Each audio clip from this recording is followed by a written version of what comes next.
Primo giorno per presentare la domanda del reddito di cittadinanza. In Veneto questa mattina il temuto assalto a Poste e CAF non c'è stato. La CGIL dice il problema è l'ISEE, per ottenerlo uffici pieni fino ad aprile. Tragico schianto all'entrata di Autogrini A4 a Dolo, quarantenne, muore della sua auto finita sotto un camion. Stava andando a prendere il fratello all'aeroporto per i funerali della nonna, era il figlio di un assessore di Sarcedo. La crisi e la concorrenza dell'e-commerce, stava cercando di vendere il capannone il 57enne che si è tolto la vita nella sua azienda di Gonza.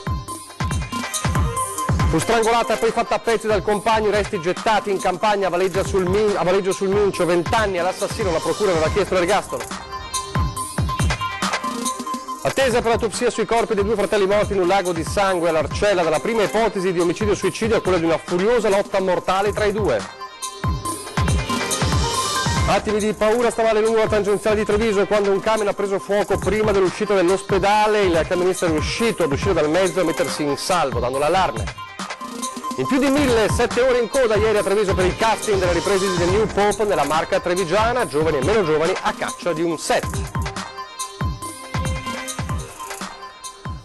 Telespettatori di Antena 3, buongiorno, bentrovati. La prima edizione dei nostri telegiornali, dunque in primo piano il reddito di cittadinanza. Da oggi il primo giorno per presentare la domanda per ottenere il reddito di cittadinanza, come abbiamo anche raccontato ieri. Allora, dicevamo ieri CAF, gli sportelli CAF e gli uffici postali pronti per eventuali assalti che almeno finora questa mattina non ci sono stati in Veneto. Reddito di cittadinanza, accoglienza tiepida in Veneto, dove al momento non vengono segnalate code o i temuti assalti agli uffici postali o ai CAF. Anzi, comunicano i sindacati, agli sportelli dei CAF, che proprio per l'occasione erano stati potenziati in previsione di un afflusso consistente di persone, non si sono registrate code. Le richieste relative alla misura economica tanto cara al Movimento 5 Stelle sono state sporadiche, nulla di più rispetto agli altri giorni. Che succede? Che in Veneto gli entusiasmi per il provvedimento siano stati fin dall'inizio piuttosto tiepidi è cosa nota, ma a spiegare come mai i quasi 200.000 potenziali aventi diritto non corrano a farsi avanti è la CGIL. Il vero problema, specificano dalla CGIL regionale, è costituito dalla necessità di presentare l'ISEE aggiornato ed è proprio su questo che si stanno registrando code. Sono tantissime le domande, tanto che gli uffici hanno saturato tutti gli appuntamenti sino alla fine di aprile. Per quanto riguarda gli uffici postali, per evitare ingorghi sono stati individuati alcuni accorgimenti. A Treviso Poste ha deciso di suddividere le giornate in base alla lettera dei cognomi dei richiedenti.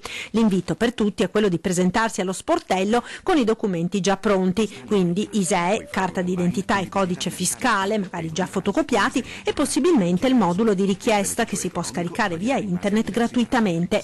Esiste anche la possibilità di inoltrare la domanda direttamente dal web, dal sito www.redditodicittadinanza.gov.it, ma bisogna prima aver attivato lo SPID, il sistema pubblico di identità digitale.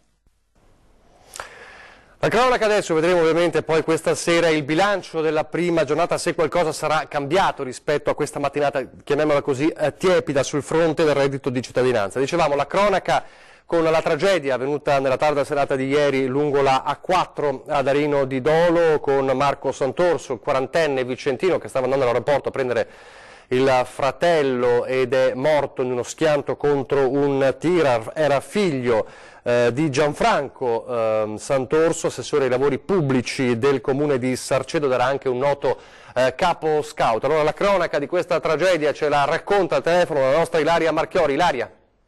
Buongiorno da Venezia, gravissimo incidente ieri sera poco prima della mezzanotte all'ingresso dell'area di servizio di Arino di Dolo in direzione del capoluogo lagunare.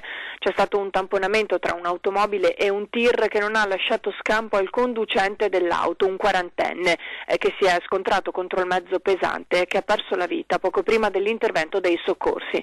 Si tratta di Marco Santorso, residente a Sarcedo nel Vicentino, e stava andando all'aeroporto di Tessera a prendere il fratello che rientrava per il funerale della nonna materna che si doveva celebrare questa mattina. Nello scontro è stato coinvolto anche un furgone, seppur pur solo parzialmente. Al vaglio delle forze dell'ordine le cause dell'incidente. È compito dei vigili del fuoco giunti sul posto poco dopo l'allerta da Padova e Mira è stato quello di mettere in sicurezza i mezzi e prestare soccorso alle persone coinvolte nello scontro. I sanitari del SUEM 118 giunti sul posto però non hanno potuto far altro che constatare il decesso di Sant'Orso. I rilievi sono stati effettuati dagli agenti della polizia stradale, sul posto è giunto anche il coordinatore alla viabilità di CAV. Da Venezia è tutto, restituisco la linea allo studio. Grazie Ilaria Marchiori. Attimi di paura questa mattina lungo la tangenziale di Treviso in carreggiata ovest, quando un camion che procedeva da Silea in direzione Treviso ha preso fuoco poco prima dell'uscita per l'ospedale. Lo vediamo in queste immagini tratto dal sito di Treviso Today. Il camionista è riuscito a uscire dal mezzo e mettersi in salvo dando l'allarme. Sul posto sono intervenuti ovviamente i vigili del fuoco che sono riusciti a domare le fiamme. Pesanti disagi alla circolazione, con coda sia nella carreggiata dove si trovava il camion sia in quella opposta per curiosi che rallentavano alla vista delle fiamme. Ed ora di nuovo a Vigonza per parlare della tragedia del suicidio dell'imprenditore nella sua azienda, uno scenario ovviamente di crisi e di concorrenza sempre più spietata dietro appunto al terribile gesto del 57enne. Sul cancello dell'azienda era ancora appeso il cartello con la scritta "in vendita". A trovare il corpo senza vita di Emanuele Vezù è stata la moglie. L'impresa viveva una difficoltà economica dalla quale si pensava di uscire vendendo il capannone e trasferendosi in una sede più piccola. Il giorno dopo il drammatico gesto dell'imprenditore che si è tolto la vita, a Vigonza è il momento del silenzio e del dolore, ma anche di una riflessione ad ampio raggio sulla crisi grave o meno grave di tante piccole e medie imprese e sulla difficoltà anche psicologica di imprenditori che si trovano a fare i conti con quello che è vissuto come un fallimento personale, difficile da accettare e superare, oltre che un disagio faticoso da esprimere anche alle persone che si hanno vicine. Alle tradizionali difficoltà che accompagnano la gestione di un'attività imprenditoriale chiamata a destreggiarsi in un mercato globale in continua evoluzione, a fronteggiare burocrazia e fisco, si è aggiunta, hanno sottolineato in queste ore dalle associazioni di categoria, la concorrenza del cosiddetto e-commerce. Il commercio via internet ha rappresentato un autentico sconvolgimento del mercato, scatenando una guerra dei prezzi che ha generato una concorrenza per molti difficile da reggere. Una concorrenza che probabilmente può essere fronteggiata con un continuo aggiornamento proprio nel campo di quelle nuove tecnologie che l'hanno generata. Ed ora la morte dei due fratelli, la tragedia dell'Arcella, l'attesa per l'esito dell'autopsia sui corpi dei due fratelli trovati in un lago di sangue, anche per avere certezza di cosa è accaduto in quell'abitazione, perché da una prima ipotesi dell'omicidio-suicidio resta in ballo anche un'altra ipotesi proprio per i segni trovati sui corpi, cioè quello di una lotta furiosa tra i due fratelli, una lotta mortale, quindi una sorta di duplice omicidio. Sentiamo. Una scena del crimine apparentemente chiara, l'omicidio-suicidio, ma i segni sui corpi di Donatella e Pier Matteo Rigon, i due fratelli trovati morti nella loro villetta di via Fagina al Civico 50, raccontano di una dinamica forse ancora più agghiacciante. In casa si sarebbe consumato un duello mortale tra i due durante una lite furibonda avvenuta probabilmente tra venerdì e sabato, le armi usate, un coltello e una forchetta trovata divelta. I corpi di Donatella e Pier sono stati trovati nell'antibagno al piano superiore. La donna in pigiama, seduta e appoggiata alla parete, una profonda ferita alla gola e il volto irriconoscibile. Accanto, disteso a pancia in giù, il fratello, anche lui in abbigliamento comodo e con il corpo martoriato da numerosi tagli. Tutto attorno sangue ovunque, sulle scale, sulle pareti. Forse i due fratelli sono morti per le ferite che si sono inferti a vicenda. Un epilogo tremendo. La squadra mobile che sta indagando sulla tragedia al momento esclude il coinvolgimento di terze persone. In casa è stata scoperta diversa polvere topicida e una tanica di benzina, segno che uno dei due meditava probabilmente di uccidere l'altro da tempo. I due sarebbero morti tra venerdì e sabato. I corpi sono stati scoperti lunedì pomeriggio dall'altro fratello che ha avvertito la polizia. Mirko Rigon, dopo molti giorni che non sentiva i fratelli, si era presentato in via Fagin. I rapporti tra i tre non erano buoni da quando a dicembre era mancata l'anziana madre. In particolare Donatella e Pier Matteo si erano chiusi nel silenzio, uscivano di rado e anche la villetta, un tempo curata, ora versava in uno stato di abbandono.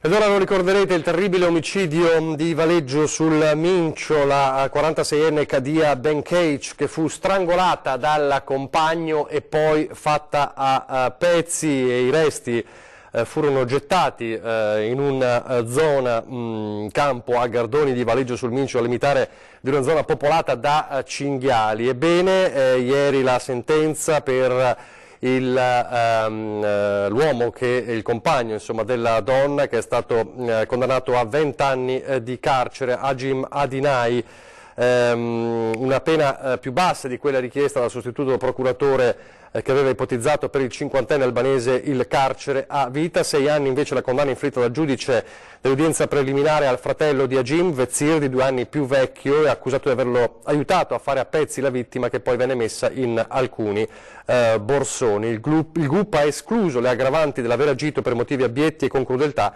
in relazione all'omicidio contestato al solo Agim, e operato la continuazione per la distruzione dei cadaveri, quindi operato la riduzione per la scelta del rito abbreviato per il fratello. Dunque 20 anni all'omicida che, lo ricordiamo, è affetto da una malattia degenerativa.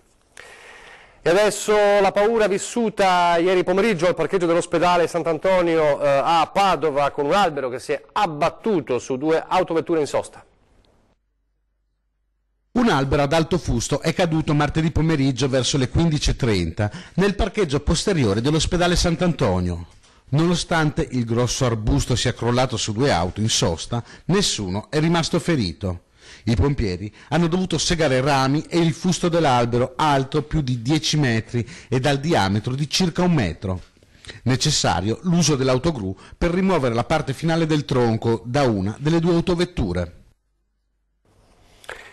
Torniamo a parlare di incidenti adesso. Abbiamo aperto parlando della tragedia in A4, anche la Valsugana è tornata drammaticamente in primo piano dopo gli ultimi incidenti, uno dei quali mortali qualche giorno fa, una strada di rara pericolosità, appunto la Valsugana. Vediamo allora un approfondimento su questa strada della morte.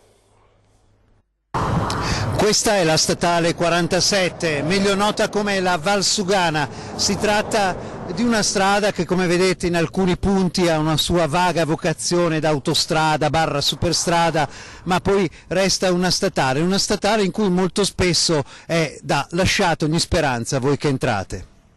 Queste sono le immagini di lunedì, automobile contro autocisterna, una donna morta, la statale 47 bloccata per ore.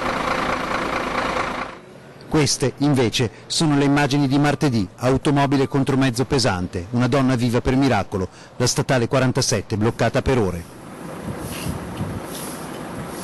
E queste invece sono le immagini, quelle solite, sono sempre di martedì, ma potrebbero essere della settimana scorsa, del mese scorso, persino del mese prossimo, perché da queste parti sono abituati ai vigili del fuoco,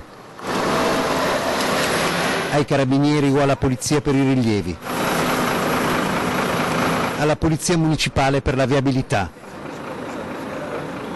Insomma, tutto l'arsenale delle operazioni per un incidente, questo per una strada che da sempre rappresenta un incubo per la viabilità tra Veneto e Trentino, una via alternativa essenziale verso l'Europa, raro sfogo all'autobrennero e rischio di ulteriore saturazione quando la pedemontana verrà aperta, e questo asse di penetrazione tra Italia e Europa continentale si rivelerà ancora più importante sia per il turismo che per le attività produttive del Veneto. Poi i numeri degli incidenti, visti dal punto di vista statistico si ragiona in percentuali e in totali, ma si tratta di una sommatoria di tragedie personali, e la Valsugana ha appena portato alla cronaca la vicenda di Gabriele Conaro, la 46enne che abitava con il suo marito Fabio e la loro figlia di 6 anni a Borso del Grappa, i suoi tanti turni di notte come quello da cui rientrava lunedì mattina, e il suo vicino Christian che guidava proprio l'autocisterna contro cui è andata a schiantarsi. Inutile andare più a fondo nel dolore di questa famiglia, far vedere le fototessere del suo documento, la lunga scia triste della Spoon River della Valsugana con le auto ridotte a rottami che raccontano di vite spezzate. Come potete vedere il traffico pesante anche in un orario di morbida, come si dice in gergo, risulta piuttosto cospicuo, e questo è uno dei motivi dei problemi della Valsugana, ma soprattutto il problema è che questa strada troppe volte viene bloccata a causa di incidenti. Adesso parliamo dell'8 marzo, l'8 marzo sarà giorno ovviamente per ricordare l'importanza delle donne, ma anche giorno, si sa, delle mimose. C'è però il caso a Mestre della mimosa di via Cappuccina che negli anni scorsi è stata oggetto di scempio proprio in occasione della festa della donna, ma da quest'anno si cambia perché ci saranno dei vigilantes per appunto vigilare di fronte alla mimosa. L'anno scorso è stato praticamente selvaggiamente depredato, distrutto, proprio era un albero da buttare. Quest'anno la mimosa di via Cappuccina a Mestre sarà controllata a vista. Da 6 anni, in occasione della festa della donna, quest'albero viene privato di tutti i suoi fiori che poi vengono venduti agli automobilisti per strada. Così le associazioni Mestre Mie e Amico Albero hanno deciso di correre ai ripari per tempo. Ci è venuto in mente di contattare un'agenzia appunto di vigilanza, la CDS di Mestre, Costantini, quindi una compagnia di vigilanza, il quale si è detta favorevolissima, anzi molto onorata di questa richiesta di sorvegliare la pianta per i 3 giorni che sono, diciamo, i 3 giorni più importanti, quelli del 5, 6 e 7. Quindi già da questa sera faranno una sorveglianza dalle 10 di sera fino alla mattina. Tutto gratuitamente. È tutto a titolo gratuito, anche perché è una pianta che conosco, abito nelle vicinanze e ogni anno vederla così depredata per quei 2 o 3 giorni per scopi commerciali molto probabilmente, perché qualcuno stacca qualche ramoscello e lo va a vendere in piazza, dispiaceva e siccome vorrei rivederla anche dopo la festa della donna, la vorrei vedere ancora come prima, faceva piacere insomma proteggerla per quei 2 o 3 giorni, quelle 2 o 3 notti. Anche il portavoce della comunità bengalese ha dato il suo appoggio. Vivo in questa città, questi quartieri, allora preferisco essere con loro per non rompersi quest'albero, perché quest'albero per far crescere ci vogliono anni, ma gente devono capire, non è una cosa di divertimento. Gente, abbiamo bisogno di aria verde, fiori, che è una cosa bella. Come che abbiamo una festa della donna 8 marzo, allora per rispetto di questo qua dobbiamo mantenere bene tutti quanti assieme. Pochi istanti di pubblicità, poi parleremo della caccia a un ruolo nella nuova produzione di Paolo Sorrentino.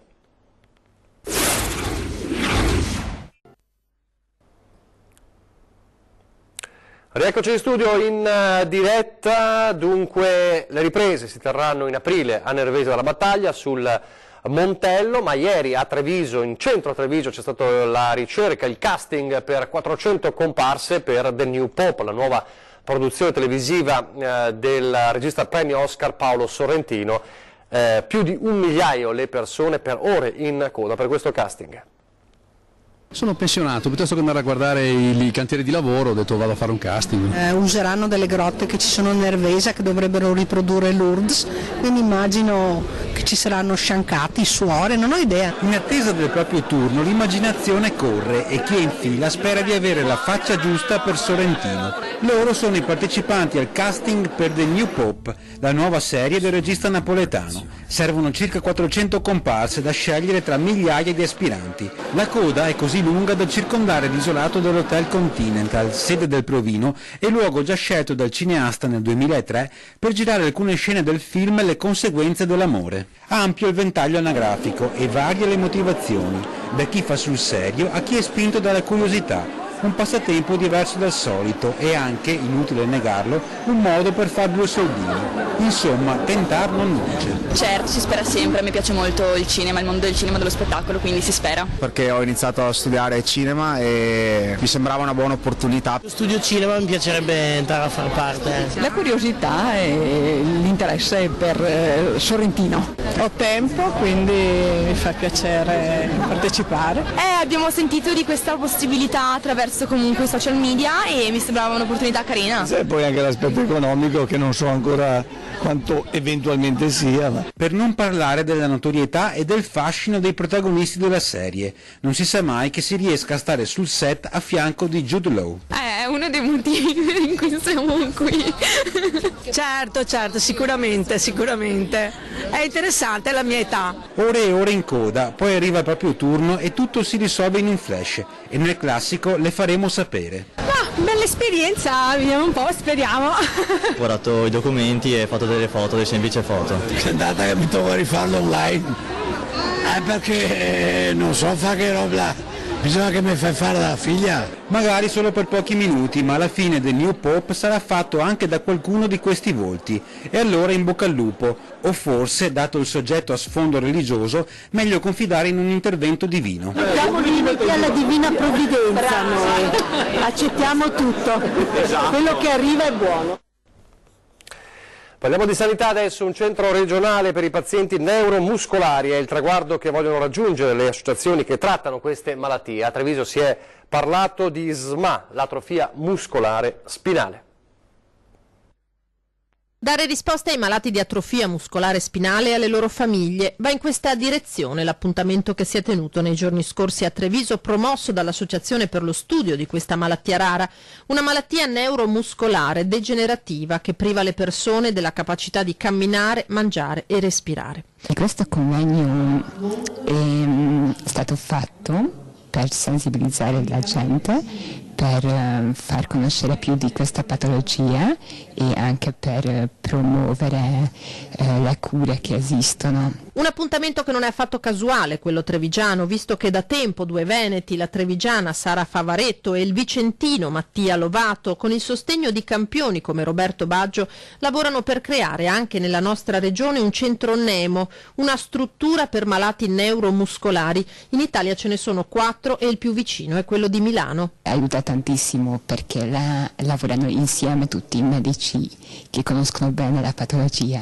che è una cosa rara, perché può capitare che vai a un neurologo e non sa neanche di che cosa si tratta. Un'iniziativa appoggiata anche dall'Unione Italiana per la lotta alla distrofia muscolare. Creare un centro Nemo anche qui in questa zona che possa appunto tutti i ragazzi con patologie muscolari o neuromuscolari poter appunto avere un riferimento per progredire con la cura e per fare fisioterapia. Speriamo appunto di avere un posto per avere almeno 10 posti letto, quindi, e poi a rotazione, quindi comunque avere un centinaio di persone l'anno, di ragazzi disabili l'anno che possono appunto accedere a questo centro, andare subito a conoscenza anche magari di nuove cure, di nuove terapie per poter appunto aiutare il paziente a migliorare e a poter vivere tranquillamente. Le associazioni hanno già preso contatto con la regione per arrivare a questo obiettivo. Il governatore Zaia sta dando un grosso spiraglio per appunto aprire questo centro.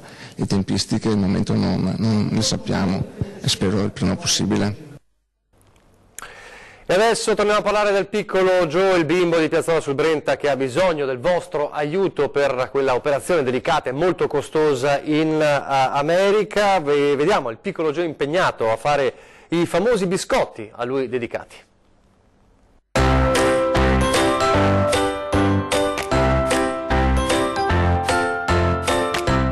Eccolo il piccolo Joe, cuffiette e grembiule, pronto per mettersi al lavoro e realizzare gli ormai famosi biscotti a lui dedicati per raccogliere fondi per riuscire a raggiungere quei 400.000 euro necessari per l'intervento da realizzare in Florida per poter camminare e giocare come i suoi coetanei. Oggi si è a quota 140.000. In tanti state inviando il vostro contributo sul conto con gli estremi IBAN che state vedendo. IT 14G0760 1121 0000 1045 433 644, intestato a Erika Molinarolo con causale Diamo il meglio a Giovanni. Così come in tanti state comprando i biscotti di Joe. Al proposito, guardatelo all'opera assieme al panettiere Luca Gottardello di San Martino di Lupari, l'inventore dei famosi dolcetti intitolati al nostro cucciolo. Parlando di emozioni, questo abbraccio di amore immenso e puro che solo un bimbo e la sua mamma possono provare.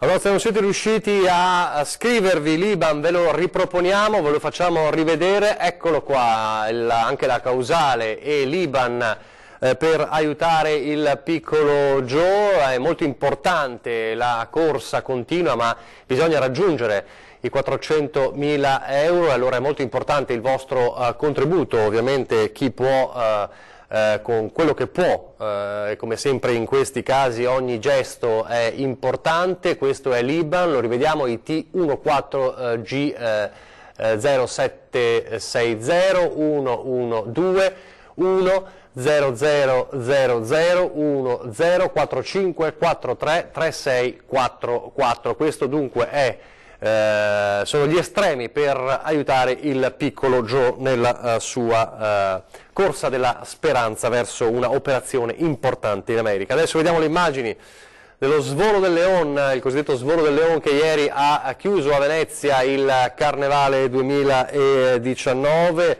il carnevale chiamato Blame the Moon, dedicato, come sappiamo, alla Luna, e c'è stato appunto lo Svolo del Leone e poi la presentazione ufficiale della Maria del Carnevale 2019, che è Linda Pani. L'abbiamo conosciuta ieri, moglianese di residenza ma veneziana insomma di nascita, e con lo Svolo del Leone c'è stato appunto la fine del Carnevale 2019. Adesso si traccia il bilancio di quella che è stata un'altra edizione importante per il capoluogo lagunare, peraltro senza grossi problemi come si temeva all'inizio di afflusso di turisti, gestione di flusso turisti. Ma non c'è solo Venezia, come sappiamo. Ieri è stato un grande successo la nostra diretta che abbiamo proposto dalle 2:45 circa per più di 2 ore, la diretta dei carri di Carnevale del Martedì Grasso a Conegliano. La rivediamo, la festa di Conegliano, che vi siete visti ieri, anche se avete avuto piacere di guardarla in diretta. Sentite.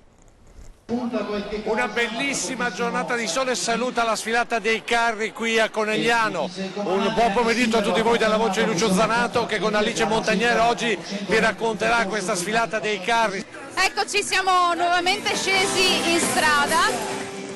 Un vero bagno di folla per la sfilata dei carri di Martedì Grasso a Conegliano. In 30.000, secondo le stime degli organizzatori, gli spettatori che hanno vissuto con i figuranti questo vero e proprio rito di carnevale. 21 i gruppi che sono transitati lungo il percorso dal Ponte della Madonna fino al Cavallino e ritorno, con il passaggio d'onore davanti al palco allestito alla scalinata degli Alpini. Ad aprire, è il caso di dire, le danze, le Majorette di Prata di Pordenone, a dimostrare come la sfilata della città del Cima sia in realtà l'appuntamento in maschera di tutta la sinistra Piave. Emozionanti i ragazzi speciali del Ceodo di Cozzuolo e la loro voglia di raccontare l'energia della terra fertile. Da Soligo a Fontanelle, da Susegana a Bibano di Godega, tanti gli allestimenti che hanno richiamato, e sempre con garbo ed allegria, temi fantasiosi e personaggi cinematografici come gli acchiappafantasmi di Ghostbusters. Ma forse lo spunto davvero particolare l'hanno dato i ragazzi dell'Istituto Enologico, che hanno ricordato i 50 anni del Cerletti, ma anche dal primo incrocio Manzoni. E con questo allestimento non poteva mancare il brindisi del sindaco per un pomeriggio di festa che ha fatto divertire e che, grazie ad un discreto ma numeroso servizio d'ordine tra vigili e protezione civile, oltre un centinaio di addetti, è scivolata via senza problemi. Da domani si entra in Quaresima con il rito delle ceneri, ma a Conegliano iniziano sin d'ora a progettare la sfilata del prossimo anno, che ha già un titolo: Carnevale 2020. Queste allora le immagini del Carnevale di ieri a Conegliano. Adesso, ore 13, fra pochissimo, è la giornata in cui la CGIL risponde alle vostre domande. Oggi abbiamo appuntamento con l'ufficio vertenze lavoro della CGIL di Treviso per discutere in merito a fallimenti e nuova normativa in ambito fallimentare. Lo faremo insieme ad Antonio Ventura e Sabrina Monteleone dell'ufficio vertenze di Treviso. Fra pochissimo, ovviamente chiamate in diretta se avete qualsiasi esigenza, qualsiasi domanda da fare ai nostri ospiti. Questa sera poi alle 20:10 parleremo di sanità e lo faremo con il direttore generale dell'ULSS 2 Marca Trevigiana, Francesco Benazzi. È davvero tutto, vi lascio alle previsioni del tempo, grazie per averci seguito e arrivederci.